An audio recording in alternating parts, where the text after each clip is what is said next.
এই পৃথিবীর কোলাহল, ব্যস্ততা আর আলোকোজ্জ্বল জীবনের ঠিক ওপারেই অপেক্ষা করছে এক নিস্তব্ধ জগৎ, যার নাম কবর। মাটির সুগভীর স্তরে, যেখানে সূর্যের আলো পৌঁছায় না, যেখানে নেই কোনো প্রিয়জনের সঙ্গ কিংবা চেনা কোলাহল, কবরের এই জগৎটি শুধু অন্ধকার আর একাকিত্বের এক অনন্য বাস্তবতা। তবে এই অন্ধকার সবার জন্য এক নয়। কারো জন্য এটি সংকীর্ণ, আবার কারো জন্য এটি হয়ে ওঠে জান্নাতের এক প্রশস্ত জানলা এবং নূরে আলোকিত এক নিরাপদ গৃহ। রাসূলুল্লাহ সাল্লাল্লাহু আলাইহি ওয়াসাল্লামের ভাষ্যমতে কবর হয় জাহান্নামের একটি গর্ত, না হয় জান্নাতের একটি বাগান। মানুষের পার্থিব জীবনের কর্ম বা আমলগুলোই সেখানে তার সঙ্গী হয়। কিছু বিশেষ আমল রয়েছে যা এই অন্ধকার প্রকোষ্ঠে আলোকবর্তিকা হয় জ্বলতে থাকে এবং মুমিনের একাকিত্বকে দূর করে দেয়। কুরআন ও সহিহ হাদিসের আলোকে সেই বিশেষ আমলগুলো সম্পর্কেই আলোচনা করব। এই ভিডিওটি আরও দর্শকদের কাছে পৌঁছে দিতে একটি লাইক দিয়ে মূল আলোচনা শুরু করা যাক।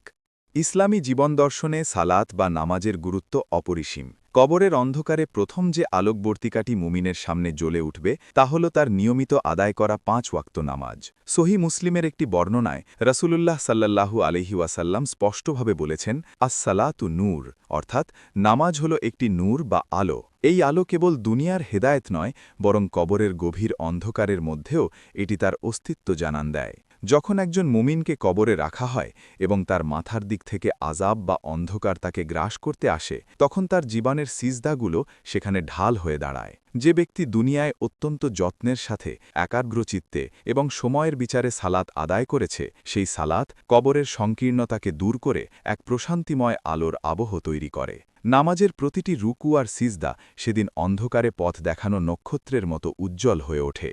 কবরের একাকিত্ব দূর করার দ্বিতীয় শক্তিশালী মাধ্যম হল পবিত্র কুরআন তিলাওয়াত এবং কুরআনের সাথে গভীর সম্পর্ক রাখা।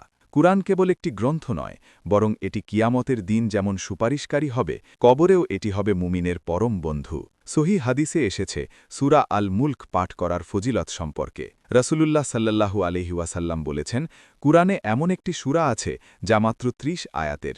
এটি পাঠকারীর জন্য সুপারিশ করবে যতক্ষণ না তাকে ক্ষমা করা হয়। সুনানি তিরমিজিতে বর্ণিত হয়েছে যে সূরা আল মুলক কবরের আযাব থেকে সুরক্ষা দানকারী। কবরের অন্ধকার যখন মানুষকে গ্রাস করতে চায়, তখন কুরআন তিলাওয়াতের এই নূর তার চারপাশে এক অভেদ্য দেয়াল তৈরি করে। মানুষের দান, সাদকা বা পরোপকার কেবল তার সামাজিক মর্যাদা বৃদ্ধি করে না, বরং মৃত্যুর পর এটি শীতল ছায়া ও আলোর উৎস হিসাবে কাজ করে। রাসূলুল্লাহ সাল্লাল্লাহু আলাইহি ওয়াসাল্লাম বলেছেন, নিশ্চয়ই দান সাদকা কবরের উত্তাপকে প্রশমিত করে, আর কিয়ামতের দিন মুমিন তার সাদকার ছায়ার নিচেই অবস্থান করবে।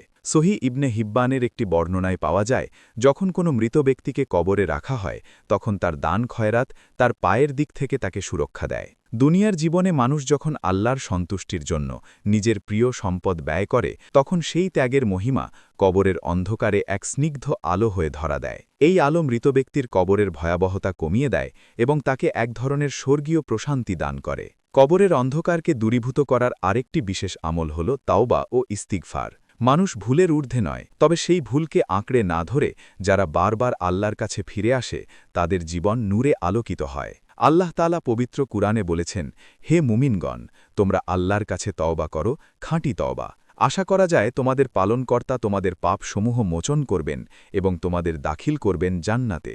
এই খাঁটি তওবা মানুষের পাপাচারের অন্ধকারকে ধুয়ে মুছে পরিষ্কার করে দেয়। একজন মানুষ যখন গুনাহমুক্ত হয়ে কবরে যায়, তখন তার সেই পবিত্র আত্মা আলোর বিচ্ছুরণ ঘটায়। ইস্তিগফারের ফলে মানুষের আমলনামা যেমন হালকা হয়, তেমনি কবরের সংকীর্ণতাও দূর হয়ে সেখানে প্রশস্ততা ও আলোকোজ্জ্বল পরিবেশ তৈরি হয়। ইসলামী জীবনবোধে সত্যবাদিতা এবং আমানত রক্ষা করাকে ঈমানের অন্যতম শাখা হিসাবে গণ্য করা হয়েছে। একজন সত্যবাদী মানুষ দুনিয়াতে যেমন বিশ্বস্ত, আল্লাহর কাছেও তেমনি উচ্চ মর্যাদার অধিকারী।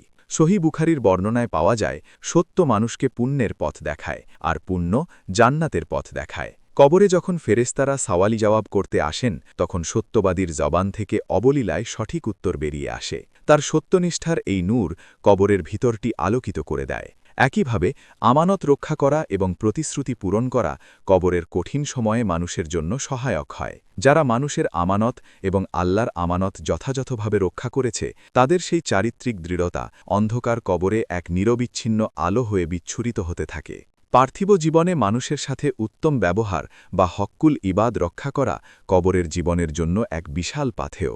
রাসূলুল্লাহ সাল্লাল্লাহু আলাইহি ওয়াসাল্লাম বলেছেন, কিয়ামতের দিন মিজানের পাল্লায় মুমিনের সুন্দর চরিত্রের চেয়ে ভারী আর কিছুই হবে না। এই সুন্দর চরিত্র এবং মানুষের প্রতি মমতা কেবল পরকালেই নয়, বরং কবরের জগতেও আলো হয়ে দেখা দেয়। কারো বিপদগ্রস্ত সময়ে পাশে দাঁড়ানো, কাউকে কষ্ট না দেওয়া এবং অন্যের অধিকার বুঝিয়ে দেওয়ার মতো আমলগুলো কবরের একাকিত্বে মানুষের বন্ধু হয়ে আসে।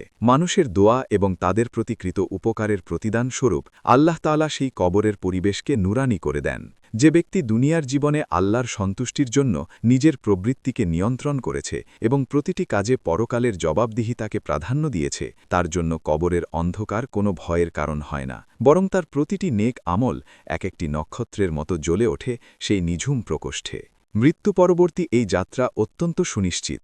জীবনের চাকচিক্য আর আলোর মাঝে ডুবে থেকে মানুষ প্রায়শই ভুলে যায় সেই অন্ধকার ঘরটির কথা, যেখানে তাকে একাই যেতে হবে। কিন্তু সেই নির্জনতা আর অন্ধকারকেও জয় করা সম্ভব যদি পাথেয় হিসাবে থাকে বিশুদ্ধ আমল। কবরের সেই ক্ষুদ্র পরিসরে কোনো আত্মীয় স্বজন, ধন সম্পদ বা ক্ষমতা আলো হয়ে আসবে না। সেখানে কেবল সেই আলোটুকুই থাকবে যা মানুষ দুনিয়া থেকে নিজের আমলের মাধ্যমে পাঠিয়েছে।